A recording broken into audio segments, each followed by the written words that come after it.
하나님 말씀은 히브리서 3장 1절에서 6절 말씀입니다. 찾으신 줄 알고 제가 읽겠습니다. 그러므로 함께 하늘의 부르심을 받은 거룩한 형제들아, 우리가 믿는 도리의 사도이시며 대제사장이신 예수를 깊이 생각하라. 그는 자기를 세우신 이에게 신실하기를 모세가 하나님의 온 집에서 한 것과 같이 하셨으니, 그는 모세보다 더욱 영광을 받을 만한 것이 마치 집 지은 자가 그 집보다 더욱 존귀함 같으니라. 집마다 지은 이가 있으니 만물을 지으신 이는 하나님이시라. 또한 모세는 장래에 말할 것을 증언하기 위하여 하나님의 온 집에서 종으로서 신실하였고, 그리스도는 하나님의 집을 맡은 아들로서 그와 같이 하셨으니, 우리가 소망의 확신과 자랑을 끝까지 굳게 잡고 있으면 우리는 그의 집이라. 사랑하는 성도 여러분, 오늘 본문 말씀에 보면 우리가 믿는 도리의 사도이시며 또한 대제사장이신 예수를 깊이 생각하라, 이렇게 말씀하고 있습니다. 예수님에 대해 사도라는 표현을 사용하는 것은 오늘 본문 한 군데밖에 없습니다. 어디로 보나 예수님은 사도들의 구주이시자 스승이시자 그리스도로서의 그런 하나님의 아들로서의 그런 신분을 생각할 때 사도라는 용어가 적절하지 않은 것은 분명해 보이지만, 그러나 사도라고 하는 것이 큰 뜻으로 보면 보내심을 받은 자라는 의미가 있으니까 하나님으로부터 보내심을 받으셨다는 뜻에서 하나님의 사도라고 이렇게 생각하면 또 이해가 안 되는 것도 아닌 그 표현, 그러나 쉽게 예수님의 이미지하고 연결되지는 않는 그런 표현을 오늘 본문에서 쓰고 있습니다. 그러면서 대제사장이라는 표현도 함께 쓰고 있는데, 이 대제사장은 특히 이스라엘 백성들이 1년에 한 번씩 유월절과 관련되어 있는 그 절기인 대속죄일에 온 백성을 위해서 속죄를 위한 제사를 행하게 될 때, 그때 대제사장이 성소의 휘장을 거쳐 지성소에 들어가 속죄 제사를 드립니다. 그리고 백성들은 속죄제가 다 이루어지기까지 성막에 들어갈 수 없었습니다. 대제사장이 성소의 휘장을 거쳐 지성소로 들어가기 전에 그는 먼저 성막의 뜰에서 청동으로 만든 물두멍에서 몸을 씻고 난 후에 번제단 앞에서 희생제물인 2마리의 수염소를 앞에 놓고, 그래서 한 마리는 거기에서 피를 흘려서 번제단 앞에서 그 속죄소 위에다가 7번 그 피를 뿌리고, 나머지 한 마리 염소는 죽이지는 않고 대제사장의 머리에 손을 얹은 다음에 이스라엘의 모든 백성의 죄를 거기다가 전가시키면서 광야로 내보냅니다. 죽이지는 않고 한 마리는 죽여서 피를 7번 속죄소 위에 뿌리고, 2마리 중에 한 마리 수염소는 머리에다가 손을 얹은 후에 광야로 내보냅니다. 그러면 물 없고 풀 없는 광야에 이 수염소가 혼자 떠돌다가 어느 낭떠러지 끝에서 떨어져 죽든지 아니면 그 사막의 사나운 맹수에게 잡혀 죽는 것은 피할 수 없는 일이겠습니다만은, 어쨌든 일단 광야로 그냥 내보내는 걸로 이스라엘 백성들은 잊어버리게 되는 그런 의미의 아사셀 염소가 그 한 마리인 것입니다.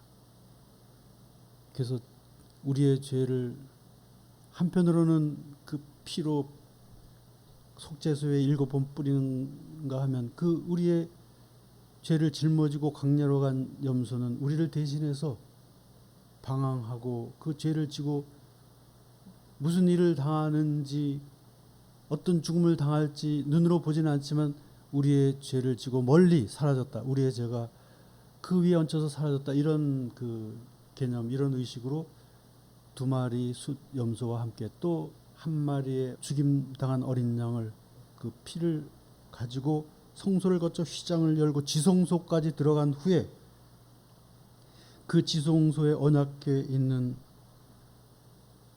제단에다가 뿌린 후에 그 제사가 비로소 마치게 되는 것입니다. 그런데 예수님은 단번에 자신의 몸을 대속죄일의 희생제물로 드린 것에 대해서 로마서는 말하기를 화목제물이라고 하면서 오직 대제사장만이 들어갈 수 있는 그 지성소에 1년에 한 번씩 들어가는 대제사장과 달리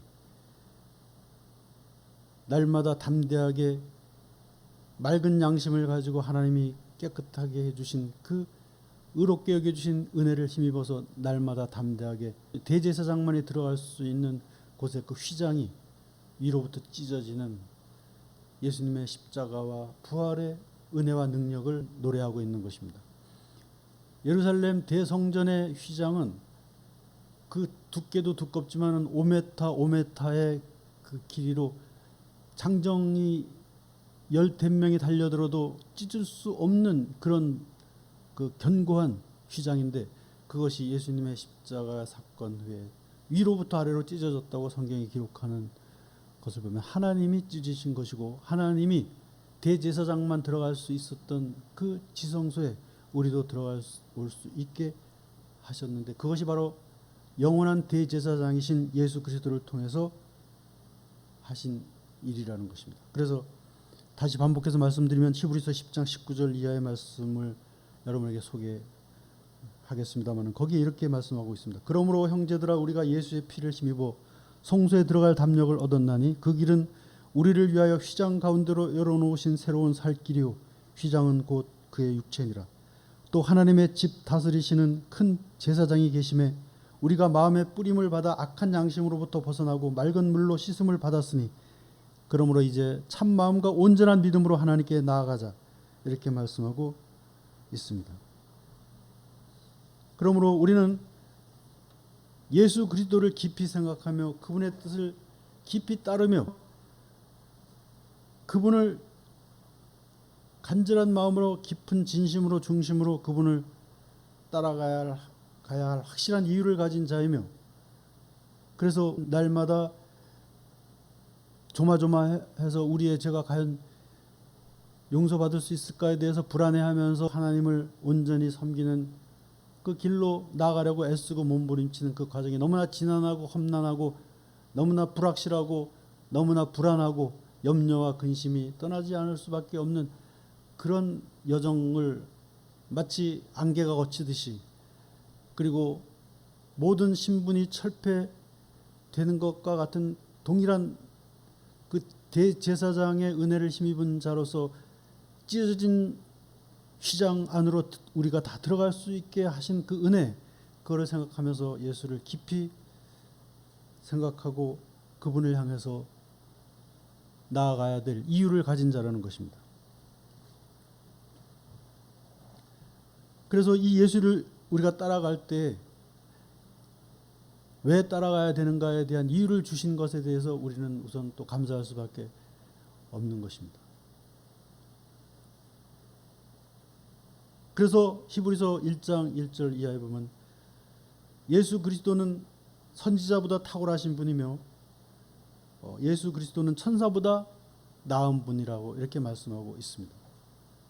예수 그리스도가 탁월한 이유에 대해서 말씀하기를 모세는 하나님의 집의 종으로 섬기고 율법으로 섬겼지만은 예수 그리스도는 하나님의 아들로 하나님의 독생자로 하나님의 집 맡은 그런 가족으로 우리 곁에 오신 것이기 때문에 예수는 모세보다 우월하고 선지자보다 우월한 분이다 이렇게 말씀하고 있습니다. 또한 예수는 천사보다 우월하신데 그것은 바로 하나님이 말씀하시기를 내가 언제 천사의 그 아름다운 형상을 향해서 칭찬하면서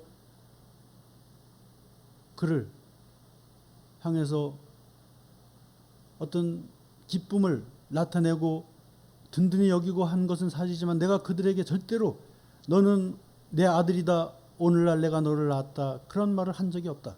그러나 그리스도는 나의 아들이며 그리스도 아들 되심은 바로 너희가 나의 아들이 되는 그런 첫 열매이고 그리스도가 부활하신 것이 우리의 부활의 첫 열매가 되듯이 그리스도의 아들 되심은 바로 우리 아들 되심을 증명하는 것이기 때문에 그리스도가 천사보다 나은 것처럼 우리도 천사보다 낫다는 것입니다. 물론 그 존재적으로는 천사는 영원한 존재이고 죽음이 없고 천사는 일단 현실적으로는 우리가 천사보다 못하지만 육체적으로는 제한이 있고 한계가 있고 그렇지만 그러나 전체적으로 볼 때 우리가 구원받은 자로서 하나님 나라에 들어가서 그 앞에 섰을 때 천사는 우리의 시종을 들은 자이지 결코 우리가 천사를 부러워해야 될 대상이 아니라는 것을 히브리서 기자는 분명하게 말하고 있습니다. 실제로 기독교 역사 중에 천사를 섬기는 그런 교파도 있었습니다. 그래서 천사를 굉장히 우월하게 보고 그 이단 중에 한 지파죠. 그 잘못된 것이라는 것입니다. 하나님이 언제 천사를 보고 너는 내 아들이라 한 적이 있느냐? 없다. 그러나 너희들은 내 아들이라 이렇게 말씀하셨다는 것입니다. 그래서 하나님이 그리스도를 모세보다 탁월하다고 말씀하시고 하나님이 그리스도를 천사보다 탁월하다고 말씀하신 이유가 거기에 있다는 것입니다. 이렇게 우리가 선지자들이 모세를 비롯해서 종으로 하나님의 집을 섬기는 자였다면 오늘 본문은 우리가 곧 하나님의 집이라는 것입니다. 하나님이 지으신 그리고 하나님의 집, 하나님이 다스리시는 그런 집, 그것이 우리이기 때문에 우리는 아들로서의 집이요 선지자들은 종으로서의 섬김이었다면 우리는 아들로서의 섬김이라고 말씀하고 있는 것입니다. 그러므로 우리는 이렇게 대제사장 되신 예수 그리스도 그 구원의 주님을 생각하면서 그분을 따라갈 때 그때 우리는 미래에 대한 그런 믿음과 신뢰와 확신도 가득 채워지게 될 것입니다.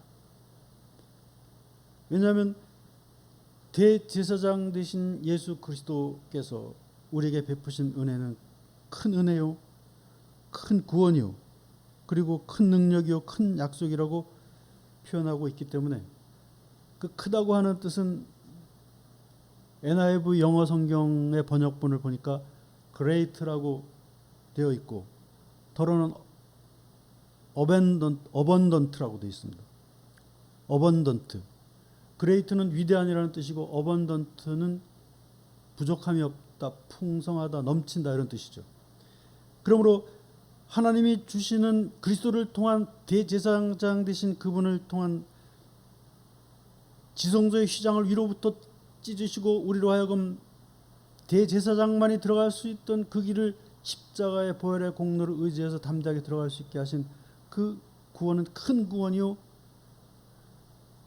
큰 은혜요 큰 약속이라는 것입니다. 그래서 히브리서 2장 1절에 보면 그러므로 우리는 우리가 들은 것에 더욱 유념하여 흘러 떠내려가지 않도록 함이 마땅하니라. 첫 언약 때 주신 말씀도 그것을 순종하지 않은 것에 대한 보응이 있었거늘 우리가 이같이 큰 구원을 등한히 여기면 어찌 그 보응을 피할 수 있으리요. 이렇게 말씀하면서 우리가 받은 구원을 큰 구원이라고 말씀하고 있는 것입니다. 그리고 사도행전 4장 33절에 보면 사도들이 주 예수의 부활을 증언할 때 무리가 큰 은혜를 받았다고 그렇게 큰 은혜라고 표현하고 있습니다. 그리고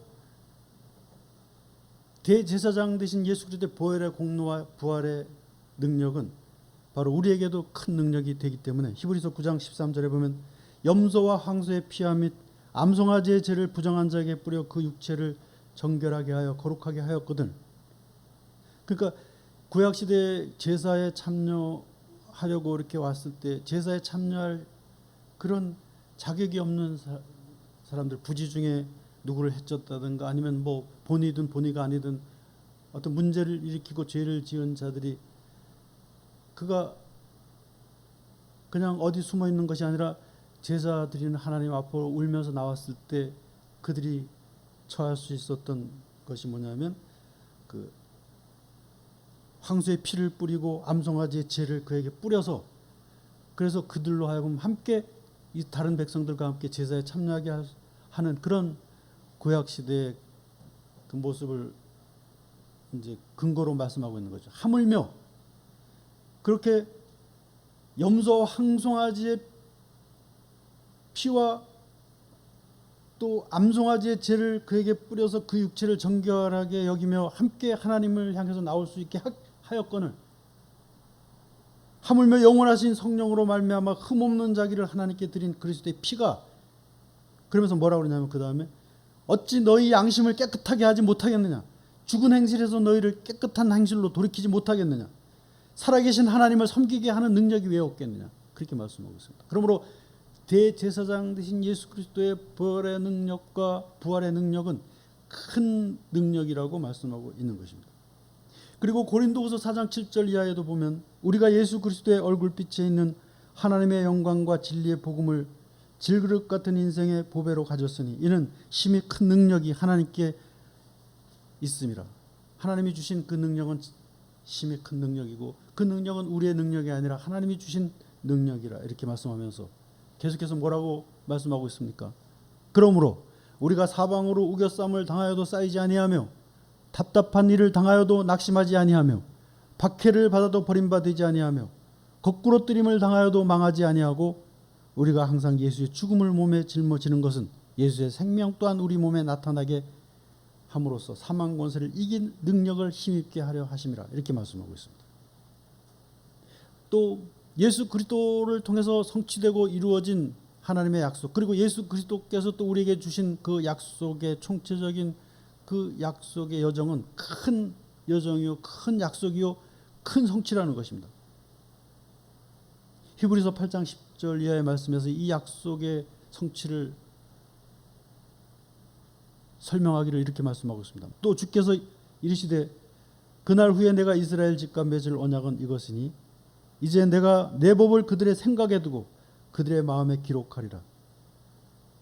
나는 그들에게 하나님이 되고 그들은 내게 백성이 되리라. 내가 그들의 불의를 긍휼히 여기고 그들의 죄를 다시는 기억하지 아니하리니 내가 그 안에 말씀으로 거할 것이라, 이렇게 말씀하고 있습니다.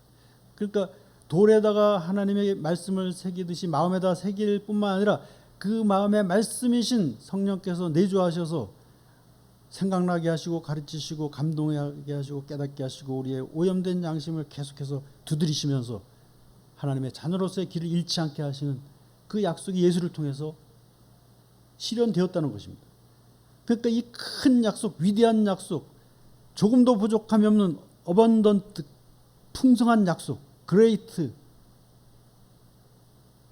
그 위대한 약속이 바로 예수 그리스도를 통해서 주어졌다는 것입니다. 그러므로 우리는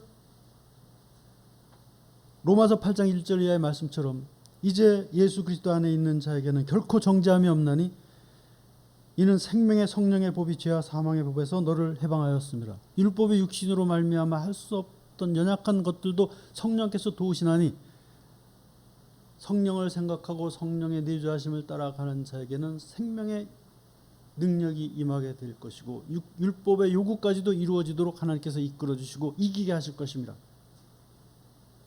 그래서 그리스도께서 너희 안에 계심으로 너희의 몸은 죄로 인해서 죽을 몸이었으나 그러나 의로 말미암아 살리신 하나님의 영이 우리를 이끄시는 것은 바로 예수 그리스도의 보혈의 그 공로와 대제사장 되신 그리스도의 그런 약속을 통해서 주신 보혜사 성령님의 내주하심을 통해서 이루어진 것이라고 이렇게 말씀하고 있습니다.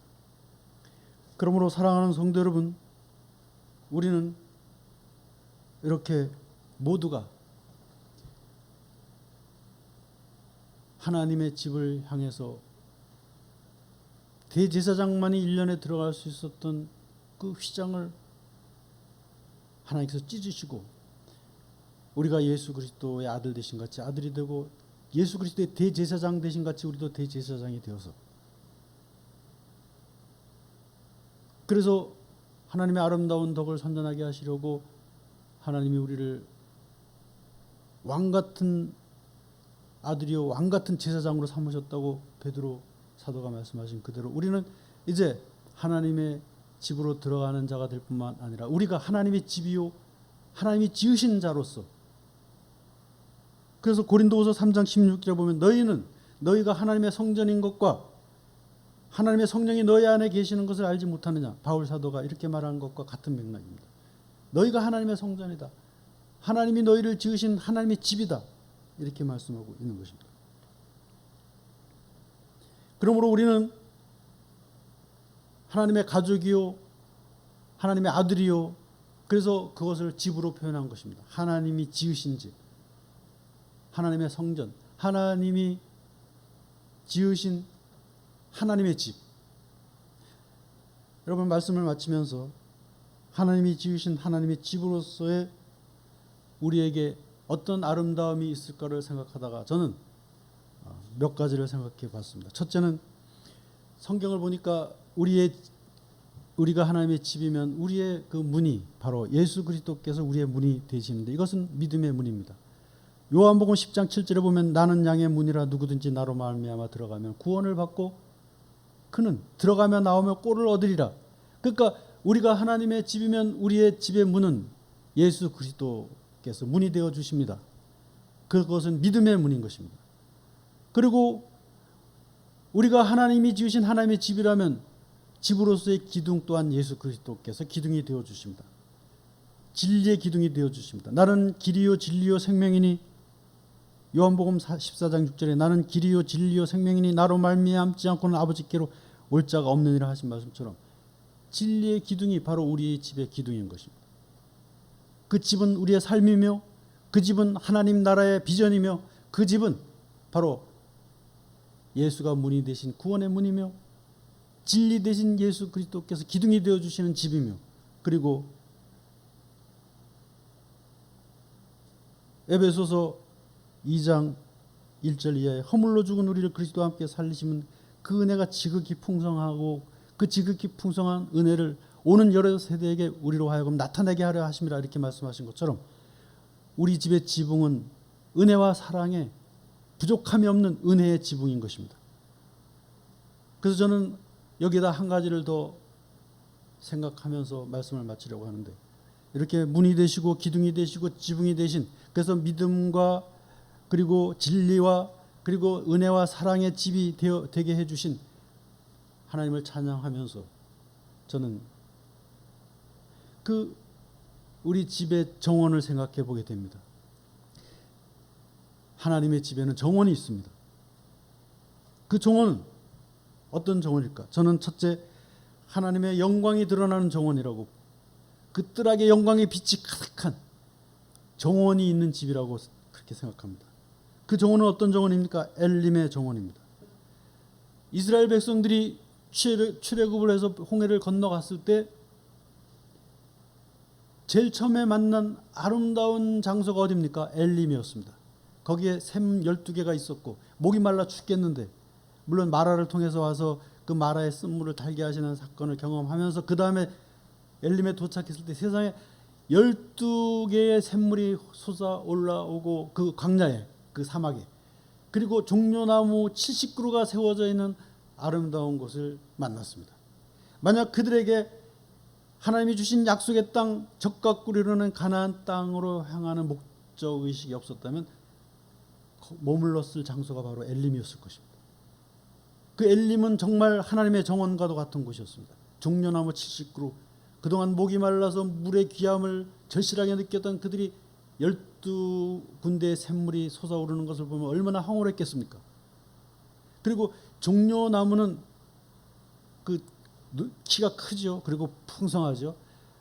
그리고 아름답습니다. 그리고 종려나무 열매는 저는 불행할 것까지는 없지만 하여튼 다행스럽지 못하게도 먹어본 기억이 없습니다만 종려나무 열매가 그렇게 달대요. 그래서 종려나무 열매를 꿀이라고 이렇게 쓴답니다. 같은 단어를 쓰기도 한답니다. 비타민 A와 비타민 C가 있고 섬유질과 미네랄이 풍부한 종려나무 열매. 그 열매는 그냥 생으로 먹어도 되고 주스나 각종 음식으로 해 먹을 수 있는 그런 종려나무. 그 종려나무가 정원에 심어져 있다면 얼마나 멋있겠습니까? 그늘을 가려주고. 그 엘림의 영광, 여러분의 하나님이 지으신 하나님의 집으로서 여러분의 정원에 종려나무가 가득한 것을 한번 상상해 보십시오. 모든 나무가 다 귀하고 하나님이 지으신 것이지만 그 엘림의 영광이 우리의 정원에 하나님의 집에 있다면 그것은 최상의 그런 열매의 나무가 아닐 수 없을 것입니다.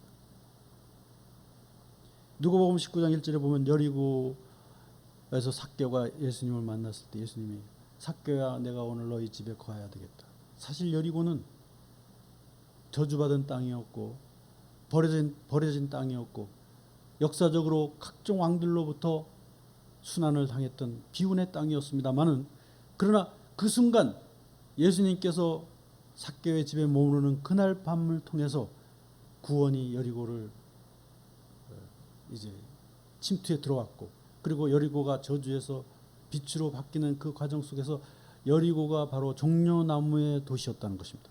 여리고에 가장 많은 나무가 종려나무였고 사람들이 말하기를 종려나무가 가장 잘 자라는 땅이 여리고였다고 그렇게 말하는 것입니다. 그러므로 우리의 정원에 종려나무가 심겨져 있다는 그 상상은 저주받은 인생, 어두운 인생이 마치 여리고처럼 주님이 거하는 그런 정원, 오늘 내가 이 집에 거하리라. 주님이 함께 계시는 정원으로서의 종려나무 정원이 바로 우리들의 하나님의 집으로서의 정원이라고 그렇게 상상을 해본 적이 있습니다. 그 다음에 두 번째, 우리의 정원에는 포도나무의 그 포도원의 정원이라고 볼 수가 있습니다. 왜냐하면 아가서에 나오는 나의 사랑하는 자야 나의 어여쁜 자야 너는 동산의 샘이요 생수의 우물이요 레바논에서부터 흐르는 시내로구나. 북풍아 일어나라 남풍아 오라 나의 동산에 불어서 향기를 날리라. 나의 사랑하는 자가 그 포도원에 함께 있어서 그 동산에서 함께 열매 먹는 것을 내가 기뻐하노라. 하나님이 아가서를 통해서 주신 비전은 우리의 정원이 포도송이가 가득한 북풍이 불고 남풍이 불고 사랑의 향기가 드날리는 구원의 향기가 드날리는 그런 정원이라는 것입니다. 사랑하는 성도 여러분, 우리는 다 하나님이 지으신 하나님의 집입니다. 그래서 하나님이 오늘 본문을 통해서 뭐라고 그랬습니까? 집보다 집을 지은 이가 위대하고 집보다 집을 지은 이가 더 칭송을 받는 것이 마땅하되 너희는 하나님이 지으신 하나님의 집이니라 이렇게 말씀하면서 우리가 곧 그 하나님이 손수 지으신 하나님의 집이라고 말씀할 때 그 집이 바로 예수 그리스도가 문이 되시고 예수 그리스도가 진리의 기둥이 되시고 예수 그리스도가 은혜의 지붕이 되시는 집일 뿐만 아니라 그 뜰하게 종려나무 70그루와 12샘물이 있는 엘림의 영광 그리고 나의 사랑하는 자가 함께 나와 거하기를 내가 기뻐하노라.